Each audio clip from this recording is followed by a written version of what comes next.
Hello, everyone. Welcome to today's OTT.X webinar. I'm Holly Choi, and I'm glad you could join us. At OTT.X, we are all about connecting, learning, and solving, creating space for our community to explore what's happening in streaming and what's coming next. Today's session is a great example of that. We're excited to welcome Federico Eberhardt, an account manager, and Juan Ignacio Valenzuela, commercial analysts, both from Fabric. Together, they'll be walking us through hoops and hits, unveiling streaming trends in the US, a look at what audiences are watching, how trends are shifting across platforms, and what that means for content strategies, particularly when it comes to sports and music. Whether you're programming content, evaluating partnerships, or just trying to stay ahead of consumer behavior, there's something in today's insights for you. So let's get started. Federico and Juan, over to you. Yeah, awesome. Well, what's good, everyone? Well, welcome to a new edition of the OTT.X webinar. We are delighted to be here with you all for screens. And a huge thanks also for the OTT.X crew for inviting us to share some awesome and game-changing insights about the US streaming market. So, picture this. We are courtside and the crowd's electric, and we are about to dive into the ultimate streaming showdown. I mean, it's like an NBA championship run, but for entertainment.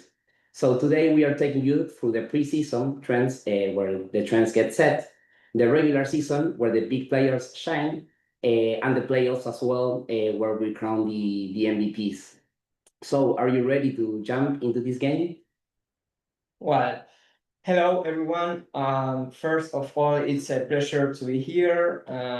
Thank you for the invitation. I am Federico Eberhardt, account manager at BB Media. Well, now it's Fabric Data.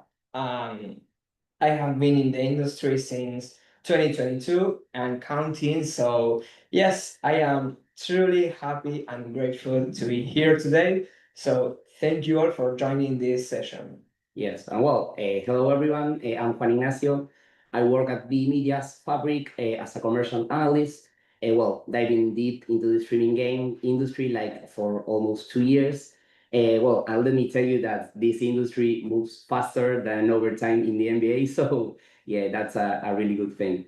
So let's talk about the team behind the game. At Fabric, we are all about powering the entertainment industry with the world's best data and operation solutions. We help connect people to the content they love, bringing clarity to this media supply chain, and delivering the rock solid data that drives smart decisions. With 4 awesome services in our playbook, Studio, SciTech, Origin, and BB Media, we are transforming the industry game like never before. But today, we're going to deep dive into BB Media, serving up fresh insights for the US market. So, all right, team, let's get warmed up for the preseason. Well, imagine that the preseason is about to kick off. Every streaming platform, like an NBA squad, is in the locker room studying the playbook and planning their big moves. And with BB Media's data, we are diving into the strategies and trends shaping the US market for 2025. So let's fire up the streaming game and see how those who are ready to ball. So first, let's explore what drives streaming in the US market. Based on data from Online Media Essentials, we call it OME, ABB Media Service. This survey covers 2,000 households in key global markets, tracking consumption, habits, preferences, and platform demand. So why do US consumers choose online content? The top reason is flexibility. They can watch on their schedule, whether morning or evening. They also seek specific titles like popular series or niche the movies or documentaries, non-scripted, scripted contents as well, and prioritize content they are eager to see. So compared to linear TV's fixed schedule, streaming gives them full control over where, when, and where to watch. On the other hand, why do some avoid streaming? Many feel traditional TV meets their needs, relying on familiar channels, and others simply prefer not to engage with online platforms. A key trend that we keep track of shows that more services are introducing ad-supported plans, which often leads to higher costs for ad-free premium tiers. This price increase is a significant factor for those opting out.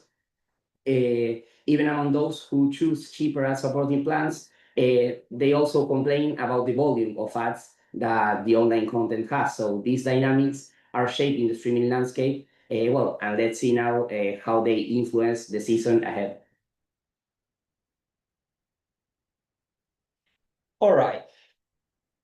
People, let's do something. Let's imagine a world where our TVs and phones as well are like a cozy fireplace. So, pulling us with exciting stories, let's say, that we can watch whenever we want. So, here's the fact. In the US, 80%, 85% of people have watched something online in the last 3 months. So, that's a lot. So this shows us how much we love streaming shows and movies as well. And we don't just watch a little, we really watch a lot. And here you can see that, for example, on weekdays, 1 in 3 people watches at least 2 episodes. Doesn't matter the day, just weekdays. But on weekends, we go even further than this. So you can see that over a third of us watch 4 or more episodes indeed. So turning on like our free days, and on Saturdays or on Sundays, we convert that days into big TV marathons. So it's not about just watching. It's like a new way of living, let's say. So where we decide how much to watch.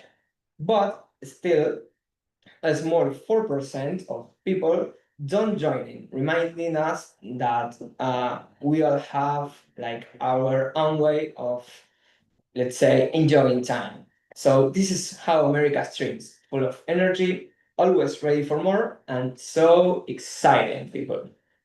Yes, so well, thank you, Fede. We have covered how people watched, but now we are diving into what's on the court in the US in terms of offer and demand.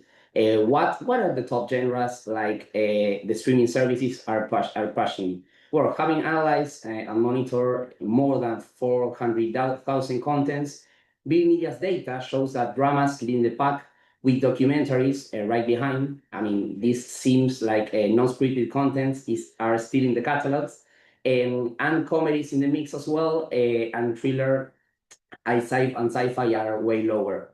But here's the twist. Are these genres people are actually watching? I mean, not at all. According to Online Media Essentials, comedy is the crowd favorite. I mean, people just want a good laugh in any way. Drama and action are hot too, with adventure and crime rounding out the top 5. So platforms are loading up on drama, but fans, are just only craving laughs. Well, thank you for that pass, Juan. Much appreciated. So until now, we just saw, the general picture of the US consumption. But let's do something here. Why don't we dive into a new game in streaming, the SVOD world, or subscription video on demand, as you all know. So where subscription unlock endless fun. So, basically it's like a basketball playbook with platforms fighting to win us over. In the US, the SVOD is like a big arena. Let's imagine this in terms of basketball, drawing fans with shows made just for them. But this is a tough match because new players join every year battling for our attention. So yes, this is where the streaming gets exciting and we are ready to explore it now. Great. So first, in the US, as you can see, 79% of people have at least one subscription to a streaming platform. So it's become like a must-have for all of us. And on average, each person also has 5 subscription streaming services out of 8 day accesses, showing how much we love variety, for example. But here is the real story. We are spending 19 hours a week watching this content, almost, like a part-time job, let's say. So when we break it down, subscriptions lead the game, taking, as you can see, 19 hours of our time, while free platforms with ads get around 10 hours. So what about traditional TV and the other options? So they are falling behind with just a few hours each. So this tells us something big, that people are choosing to pay for what they love. So continuing with this presentation, we have already seen the preseason. So now that the preseason is over, is where the real excitement begins. So it's time here for the regular season, and I know that this is nice to see. So this is the regular season of streaming, where the game truly hits up. So let's do something. Just people imagine a packed stadium with cheers filling in the air, just like this iconic moment with a basketball legend. So in the US, the SVOD world is our arena, and the teams, let's say the streaming platforms, are taking the court. So each team has its own playbook, battling to capture our attention with fresh shows, fresh movies, live moments, etc. So in this particular season, we will explore their strategies, see which team leads the league, for example, and uncover what sets them apart.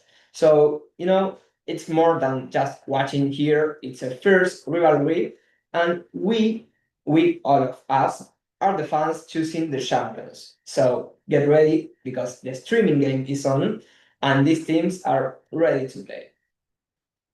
Great. So now let's view some stats about the online content viewership. And now that we are all in this arena, let's see some stats of those teams. So, for example, Netflix is leading the league, as you can see, with the 16% of the fans in the US.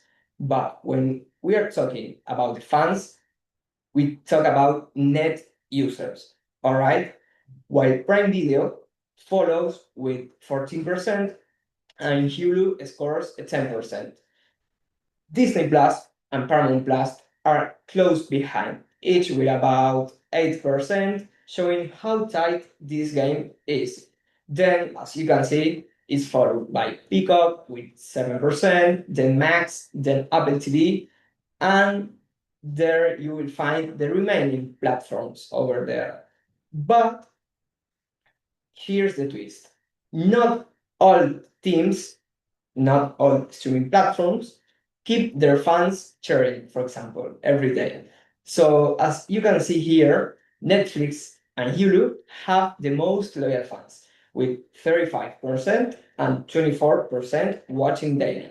While, as you can see, Max struggles with 47% of its fans only tuning in the platforms once a week.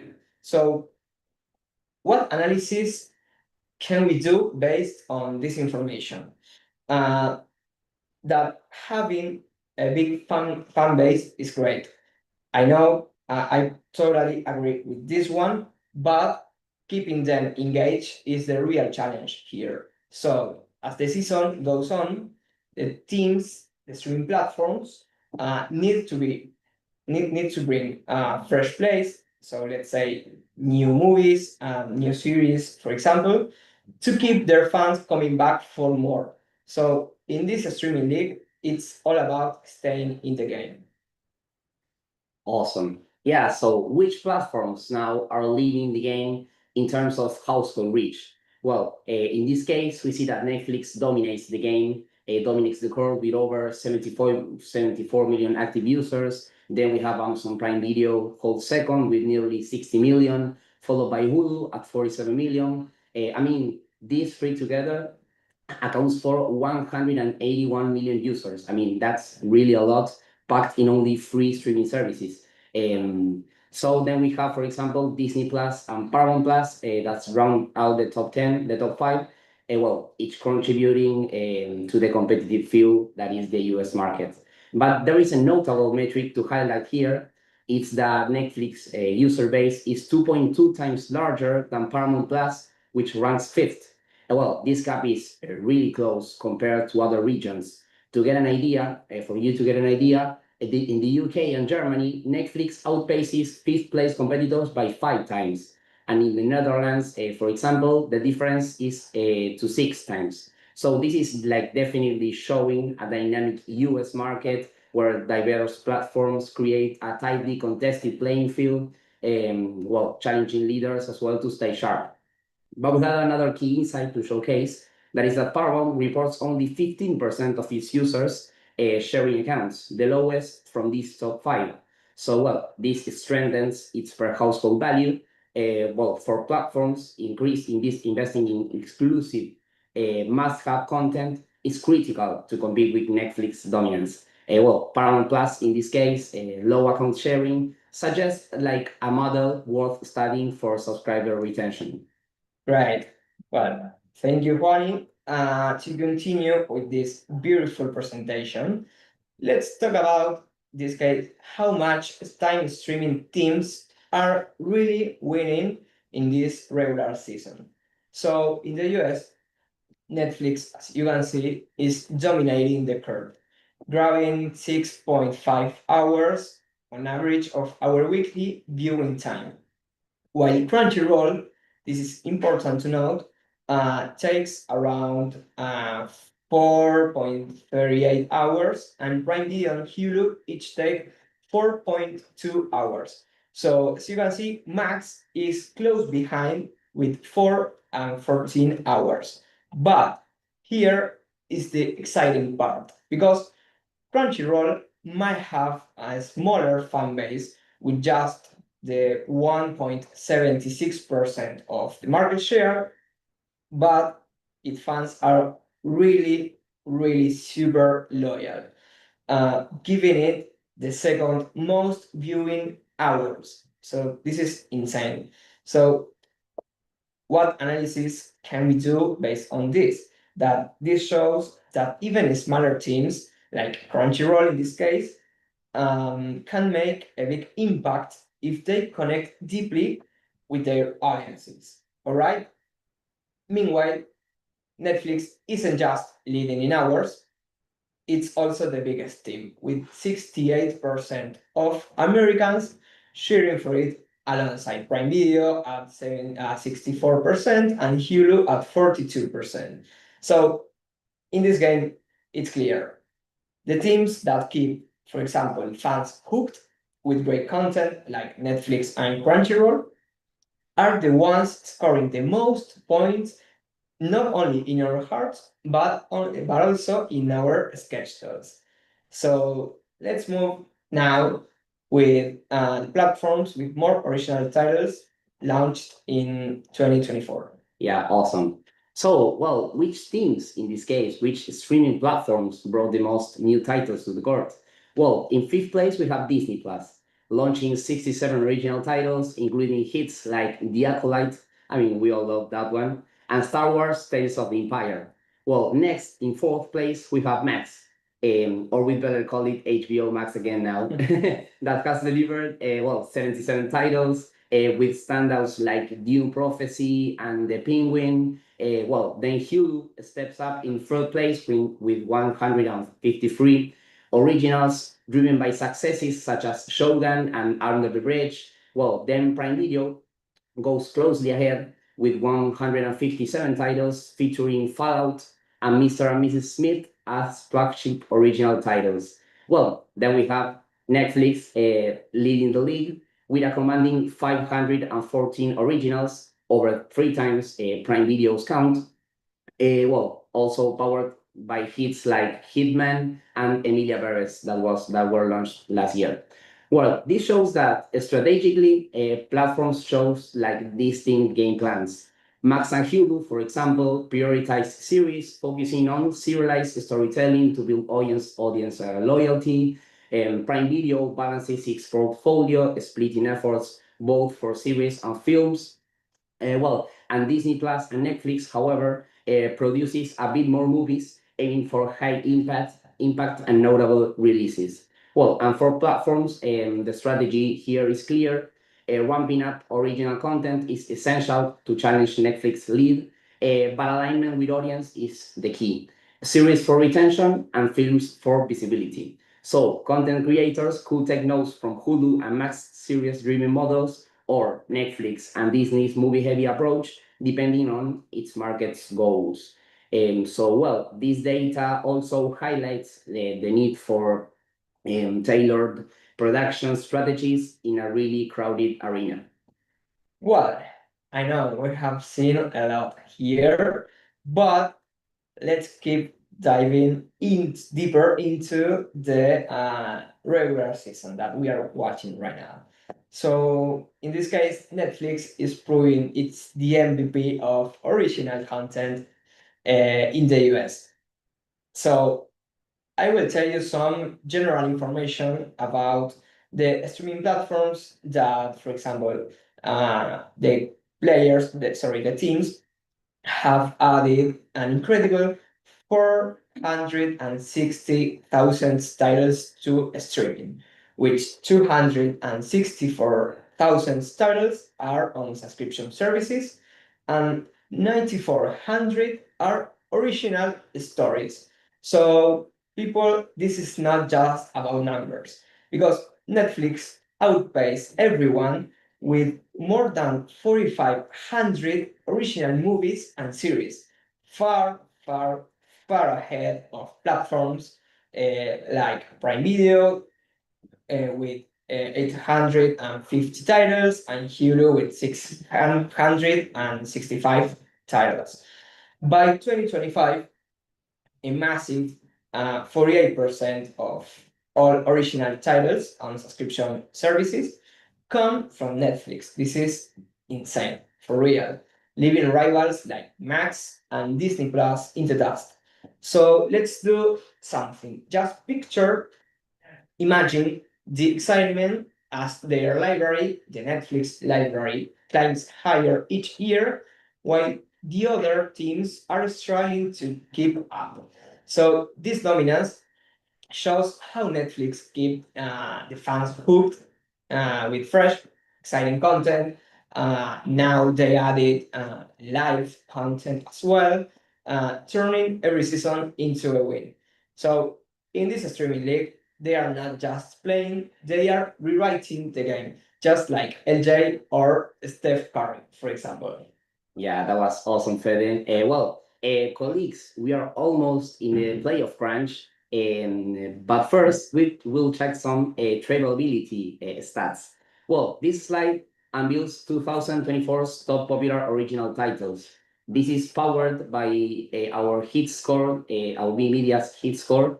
That is an amazing metric we have for content popularity across more than 30 markets worldwide. Well, just to picture you out, this hit score has 5 key variables. The one is piracy score, tracking torrent downloads and visits to pirate sites. Social buzz, that is measuring mentions and engagement on X. Views and votes in collaborative databases like IMDb, TVDB, TMDB. YouTube performance as well, capturing trailer and good related content views. And OTT rankings reflecting top performing titles on these platform charts. So this methodology delivers like a definitive score, leaving evidence on what truly captivates audiences. So first, we have that Netflix dominates with Emilia Perez, hitting fourth among US movies by January, and Squid Games 2, the top series in December, fueled by the binge-watching trend we saw previously. Prime Video's Red One ranks fifth for movies, while Fallout claimed the top series spot.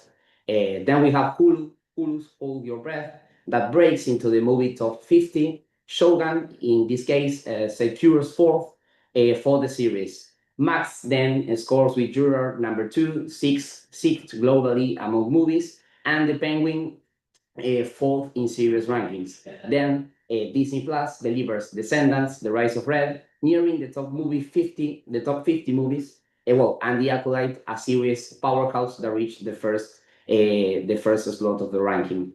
Well, and here's the deal. Through this data, we can see that series beat movies in hits scores, as people love original, long stories rather than momentaneous serotonin, let's say. So we can see also that weekly releases like Shogun, The Penguin, and The Acolyte keep viewers watching longer. So binge series like Squid Games 2, that I mean, personally, it's a series that in 2 or 3 days I have already seen. Start big in this case, but drop faster in terms of popularity. So platforms could make more series and use weekly releases to keep fans engaged and grow. This strategy builds loyalty as weekly episodes create excitement for new drops, keeping viewers like coming back again to the platform. For example, Shogun held top spots for weeks, while Squid Game 2, for example, faded away after its big start. So series also match what people want, engaging like these stories that feels like a journey. Wow, yeah, that's a lot. Yeah, some really cool insights here. Yeah, but we are not just in the, I would say, the awesome part of this presentation. So please go ahead. Yeah, so well, the regular season now is over, and now it's playoffs time. Like the real playoffs that are taking place now in the US, in the NBA. Well, streaming platforms here are aiming to claim the crown for the most popular original content. But which platform really will emerge victorious and with the highest share of hit original titles? Well, to find out, we have selected the top 8 streaming platforms in the US, ranked by net user base, like from largest to smallest. We then analyzed the number of original content releases for each one of them, and which will be the winner in this case. The platform with the highest percentage of original titles classified as hits according to our BB Media's tracking service. So the stage is set, and the top streaming platforms in the US. So which platform, in this case, will take home the ring as the ultimate winner in the original content playoffs? Yeah, I just want to say there will be surprises here. Yes.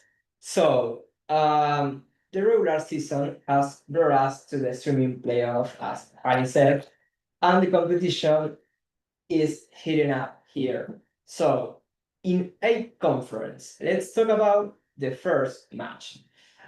Netflix has secured its spot in the semifinals. Yes, that's correct, proving its strength as a top contender.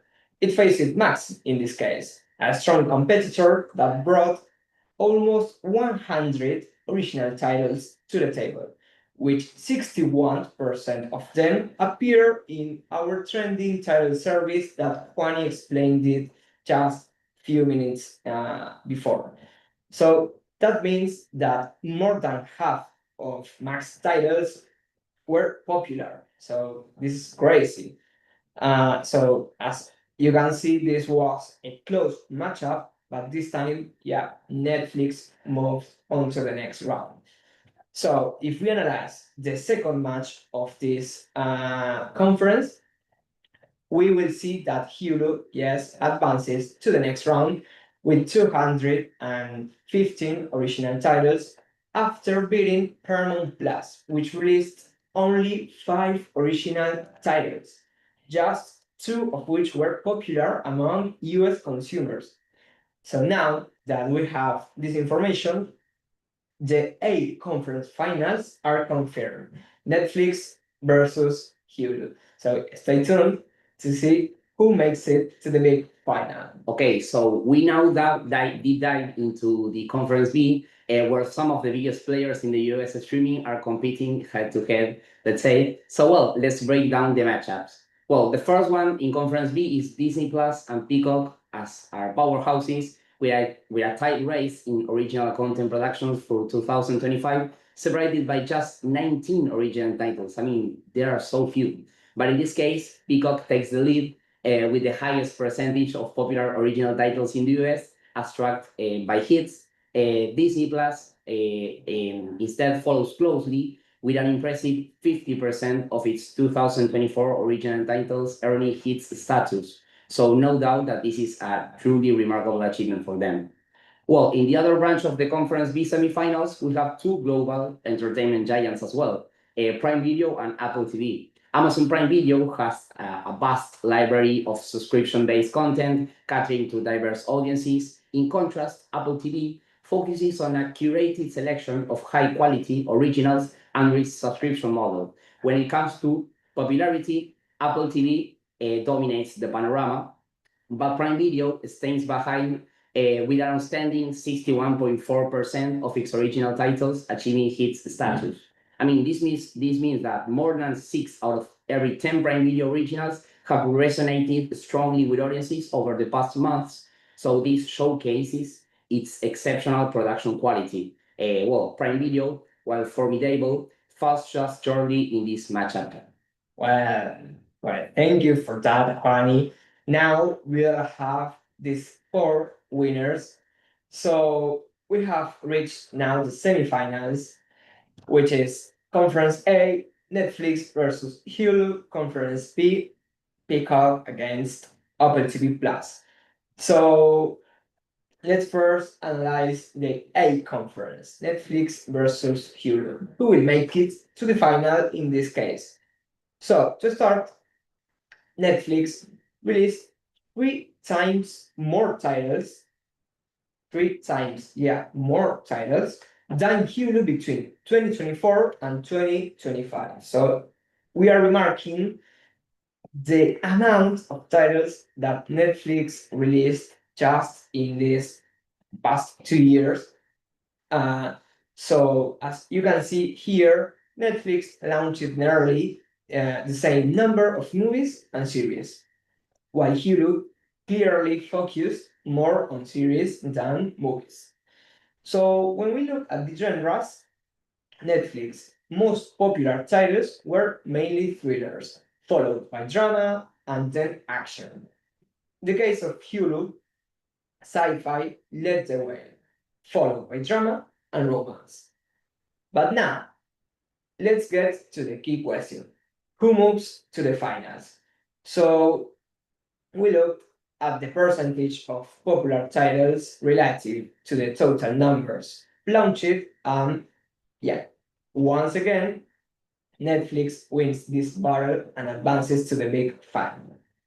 That said, Hulu delivered a strong performance, as you can see, with 61% of its titles ranking among the most popular ones. So this is such an impressive ratio. And now we will see with Juan the results of the V conference. Yes, well, that after seeing Netflix amazing success with its original shows, now let's look at 2 big US streaming platforms going head to head in these exciting semifinals. Well, Apple TV Plus has over 24 million users in the US, while Peacock, in this case, has more than 32 million subscribers. Both have knocked out other streaming giants to get here. So who's going to win and move on to the grand final? Well, both platforms focus heavily on original series, tapping into the huge binge watching trend in the US. But when we look at the most popular shows, Peacock top genres are thriller, comedy, and action. Long Bright River, a thriller released this year, is one of their biggest hits. Apple TV also excels in thriller with Presumed Innocent, for example, launched in 2024, being a fan favorite and one of the most popular shows. So which one will take the crown and head to the final? Let's reveal it now. Well, and Apple TV is headed to the finals. I mean, it beats Peacock in the popularity of its original titles, with Peacock having 51 of its original titles shown as hits. I mean, that's a really solid number. as it has outplayed Disney Plus in the previous round for only 1%. So what a journey it's been for the top subscription platforms in the US. We look at the number of original titles released in 2024 and so far in 2025. We have also seen how well these platforms perform, with each showing strong popularity in the US market. We have also explored the numbers of movies and series, as well as the most popular genres among their original content. Well, but all these analyses had just one goal: to find out who takes the crown for the best performance in original content. Now it's down to Netflix and Apple TV Plus in an epic final showdown. Both have worked hard to bring amazing original titles to their catalogs, but who will be the champion? So we're gonna reveal it now. Thank you, Juan, and welcome, people, to the grand final of streaming playoff, where only the strongest platforms remain here. So, as we saw in this presentation, after intense matchups, it's down just to Netflix on Apple TV Plus, battling it for the streaming crown in the US market. So let's dive into the big final. First, which titles have been the most in demand so far in 2025? So, on Netflix side, The Electric State has been the most demanded movie among US consumers, while Adolescence takes the lead as the top series this year. And speaking about this title, this is a show that I strongly recommend who hasn't seen this great production yet. Meanwhile, on the other hand, The Gorge stands out as Apple TV Plus' most popular movie, and Prime Target leads the pack among its series.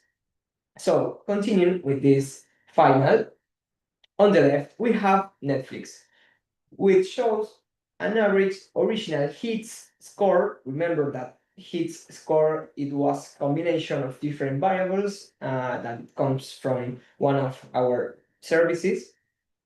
And in this case, Netflix scored 5.16 for movies and 4.43 for series. So, to be real, this is not bad considering the high volume. Notably, 62% of its catalog is made up of original content, highlighting a strong commitment to in-house production. And on the right, we see a different strategy from Apple TV Plus. While it offers these platforms fewer titles, overall, its approach is focused and effective, let's say, because Apple TV Plus boasts an impressive 15 points average hits score for movies and 6.26 for series. And we can see that this far surpasses Netflix on both fronts. And even just look at the chart below. 95% of Apple TV Plus content is original, clear sign of its premium and curated strategy. Okay, so people, we are gonna reveal who the winner is in terms of original content. We can see that Apple TV takes the crown. I mean, the platform with the iconic Apple logo is the champion of original content performance over the past few years. And here is a jaw-dropping stat. Nearly 8 out of 10 of their titles are on hits, proving that Apple TV Plus has a knack for delivering captivating stories in its catalog. But hold on, Netflix came incredibly close in this case, missing the top spot by only just 1.6%. We all know the Red platform tells amazing stories too, with a huge lineup of original content. However, despite their vast catalog, they couldn't quite match this Apple TV's hits rate. Well, yeah, I told you before. There are gonna surprises here. Yeah, there are surprises here. So now that we know who takes the ground in the US, let's see some reasons why Apple TV won this battle. So here are the key factors. First, focus on original productions. So Apple TV Plus, as I said before, Their catalog is 95% of original content, showcasing its commitment to unique storytelling. As the eighth, I think, yes, largest platform by net users in the US, as we saw previously. So it's clear their strategy. It's all about captivating audiences with fresh and original stories. Following on to the next key factor, we will see that the curated catalog was one of the key. With just over 280 titles, Apple TV Plus catalog is smaller than Netflix, but focuses on high quality, hand-picked originals. So by prioritizing the 95% of original content, they carefully select titles that have strong potential to become popular hits. And following to the last key, Apple TV Plus shines in genres like crime with titles like Dog Thief and comedies like The Studio. Beyond the top three genres that we have seen as the top on the platform, thriller, sci-fi, and drama, Apple TV Plus also excels in other genres, reflecting a strong offering in the US market. Great. So now we can't overlook our MVP and Rookie of the Year. So, of course, based on this year's highest audience titles, Zach Cherry takes the spotlight here because he had standout roles in Severance, for example, and the series You.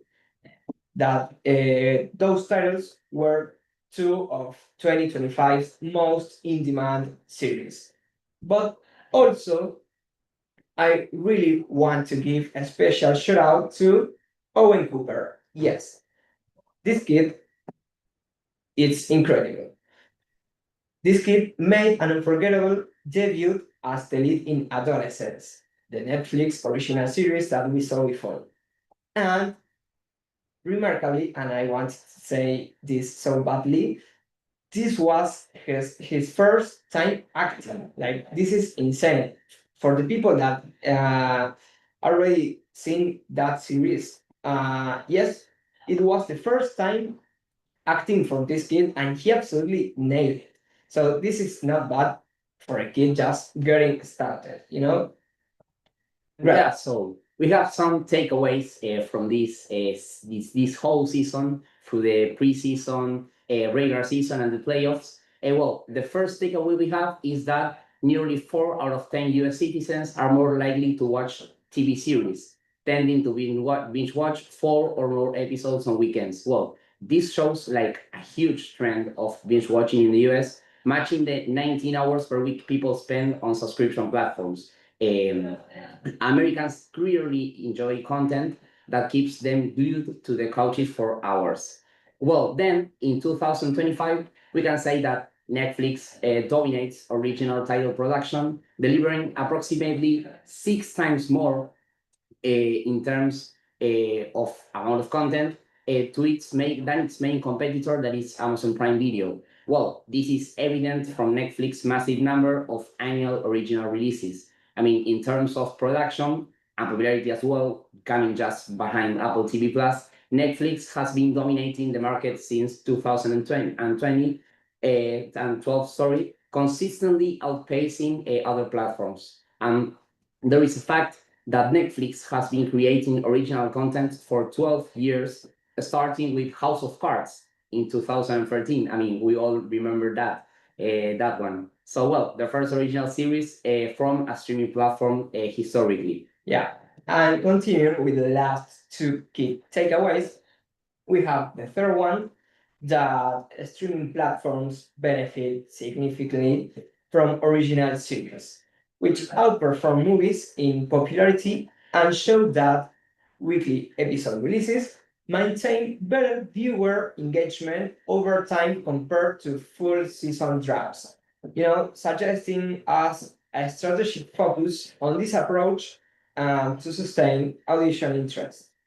And the last one, if we talk about original content, particularly exclusive series, this kind of content drives higher retention rates than licensed titles, with engaged viewers more likely to remain subscribed long term, highlighting the value of investing in exclusive original to boost loyalty and reduce the churn.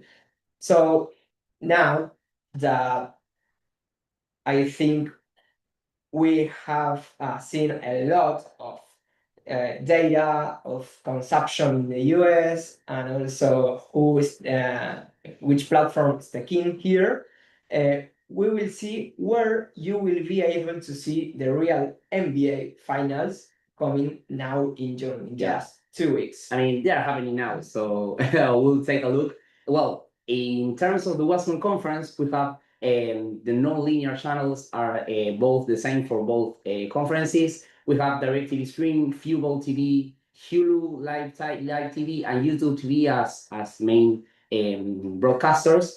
And then on linear channels, we have in the Western Conference, that is the OKC against the Timberwolves. We have ABC, ESPN, and well, NBA TV as linear broadcasters. And then for the Easter, we have exclusivity on TNT, but also from NBA TV. And then for the big finals, that will take place in June. Well, we have the same platforms as for the conference finals, but on linear channels. On the linear, we have ABC as the exclusive broadcaster of it, but NBA TV also will broadcast the finals. Yeah. So, well, Celtics should be there, I know, but well, Jason Tatum got really bad injury, so well, I'm kind of sad for him and for the Celtics as well. But now we will see who takes the ring. So yeah, now it's so close. Yeah. Right. Yeah. Well, thank you all people for joining us. I mean, it's been a really, really great time here. Well, hope you get these insights just to take into account in your strategies, in your content strategies, in your strategies as well. So, well, thank you all for coming. I don't know, Fede, if you want to say something. Yeah, no, just the same as the beginning. Thank you all for being here today. For us, it was a pleasure to create this presentation and to talk about the US streaming landscape and some stats. So, well, thank you for being here today, people, and I'm really grateful to the OTT.X for the invitation. Yeah, Thank you all. Thanks, guys. I have a couple of questions. Can I ask a couple of questions? Also, if anybody else has questions, feel free to put them in the Q&A section. Sure, feel free. Okay, awesome. So I noticed when we were talking about original titles, and we had sort of the, the different categories and who was winning, and in terms of viewership, do you find that it oftentimes doesn't necessarily translate? Like if I have a ton of new titles, do they all get high viewership usually, or do you see some get really good viewership and some are just like nobody watches that thing at all? Yes, I mean, well, it depends on our hits metric. I mean, this is a weekly service that we keep track of the trends of the market. So, well, for example, as all the original titles from all the platforms, maybe once entered on our hits score, but other ones not because they don't have reached like a score or something. So, well, that percentages that we gave before, I mean, are the real titles that are appearing on our popularity metric. So yeah, and to add to that, and Juani explained it in the presentation, I think our metric is really a good accurate metric because it takes into account different sources. Yeah. So for example, hashtags from X, formerly Twitter, YouTube trailers and the top related content to that specific titles. Of course, votes, downloads on the piracy landscape. We also take into account votes of the collaborative databases such as IMDb, TMDb, TVDB. So yes, we take into account different verticals. So once we got all that verticals, we merge them, and then we create this metric score that I personally think it's really accurate. Yeah. That's awesome. Do you see similar trends internationally? I know this was really focused on US, but how do Yeah. these perform internationally as well? Yeah, I mean, for example, I can talk about Adolescence, the Netflix series launched just a month ago. That series, it was the top one in so many different countries, not just the US. So yes, we can see like a good relation in terms of what's happening in the US and what's happening around the world. For example, the UK or the top markets in Europe, and as well here in Argentina, where we are based right now. So Yeah. Well, for example, The Ed or Not, I don't know if you are familiar with that series. It's a new series, it's a new release from Netflix here in Argentina. That is an original story from, it's a local story. It's a science fiction story. It break all the charts these weeks. So we do keep track of that also. As well, the series performed really well. I think it reached the top one content here in Argentina regarding series. So yeah, we keep track of Argentina, the US, the UK. More than 30 markets worldwide. Yeah, and just one comment to add, for example, another example, there is a Max series, it's called The Pit. It's about, a hospital series that I really liked it. And I think that in the US, yes, was killing that series. It was doing pretty good, but also here in Argentina as well. So you can see that there is a relation between, for example, what's happening in the US and what's happening in another country. Awesome. So we have a question from an attendee. Have you noticed a similar growth between FAST channels and streaming platforms, or is it too difficult to compare viewing patterns between the two? Well, to answer that question, we keeping track of yes, the fast side, the live streaming side.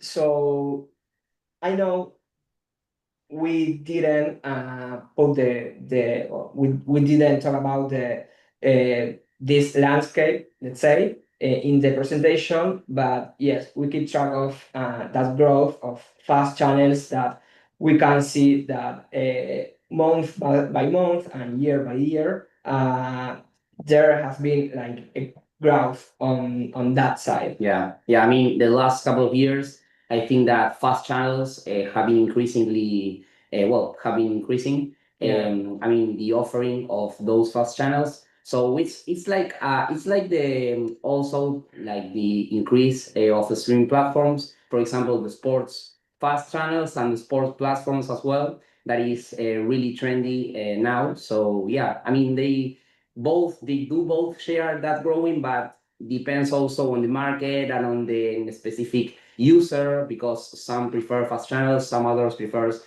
only subscription services with no ads, with just the content. So it really depends on the audience, but they do kind of share that growth together. Yes. Yeah, but yeah, I can confirm that there has been a growth in the fast side, and not just in the US, but also, for example, in Latin market. Yeah.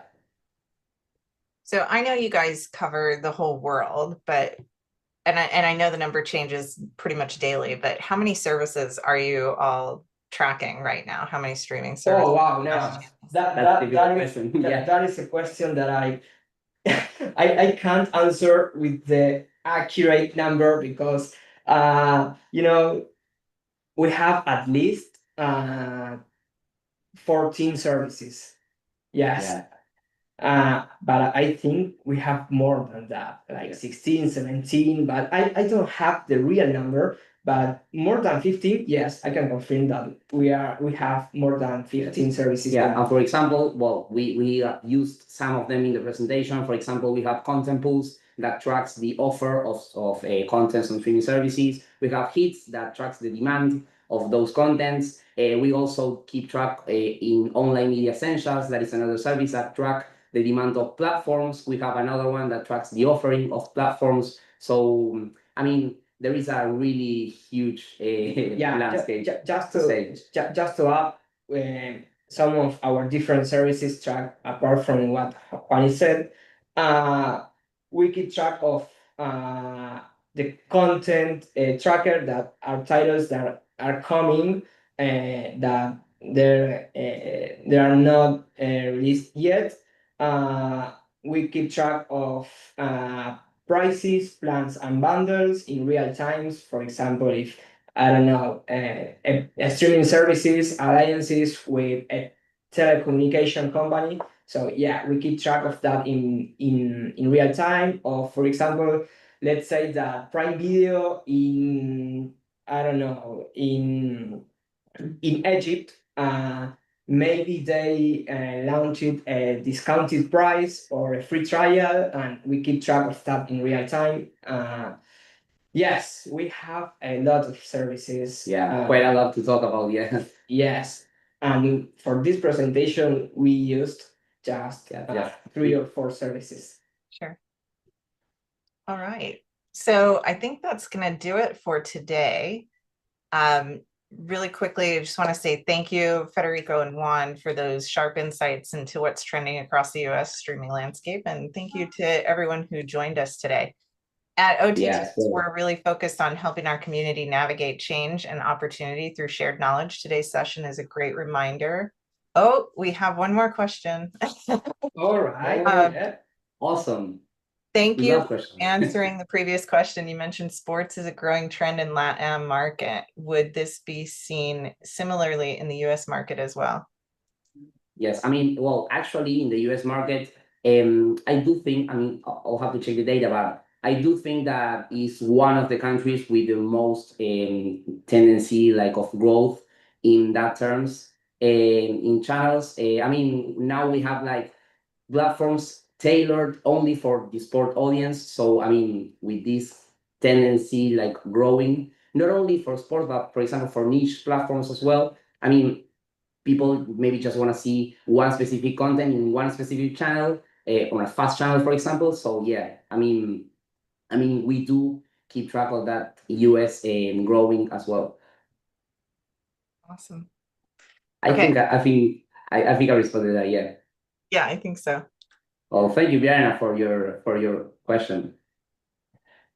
Excellent. Okay, so really quickly, at OTT.X, we're really focused on helping our community navigate the change and opportunity through shared knowledge. Today's session was a great reminder of how dynamic audience behavior is and how data-driven insights can drive smarter decisions in content distribution and strategy. If you're not already a part of the OTT.X community, we'd love to have you involved. So visit us at OTT.X.org to learn more about our member benefits. Thank you again, guys. This was really great. Oh, thank you. It was a pleasure to be here. Yeah, and thank you all for joining us. I mean, it was a pleasure sharing these insights. I will hope to see you again sometime. Absolutely. Yeah. Well, thank you. Appreciate your time. Have a good day. Thanks.